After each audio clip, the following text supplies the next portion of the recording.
I do occasionally use my homemade sunscreen if I'm going to be out in the sun for a long time without shade or layer, but in general, I prefer to get the free vitamin D from its original source via moderate sun exposure.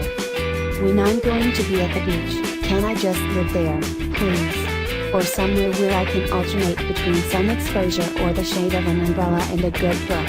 I prefer to just use natural oils that nourish and slightly protect my skin without blocking vitamin D, like many sunscreens do. I've used a variation of this homemade tanning oil for years, and when a friend recently asked about a natural tanning oil, I figured it was time to share the recipe. Sun Protective Oils. This tanning oil recipe uses oils that are naturally sun protective. Raspberry seed oil, SPF 25+. Carrot seed oil, SPF 35+. Avocado oil, SPF 15. Olive oil, SPF 8. Optional, lavender essential oil.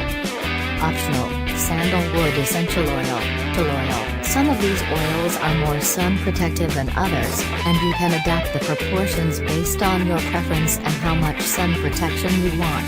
It is important to note that these are all low SPF and not a substitute for regular sunscreen. Clean, natural tanning oil ingredients, my version. 1/4 cup olive oil. 2 tablespoons avocado oil. Half teaspoon raspberry seed oil. Half teaspoon carrot seed oil.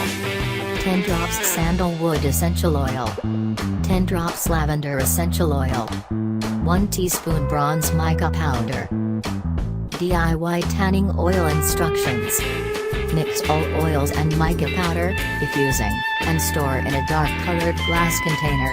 If you decide to substitute coconut oil for the olive oil, store in a jar instead, as it won't work with a pump.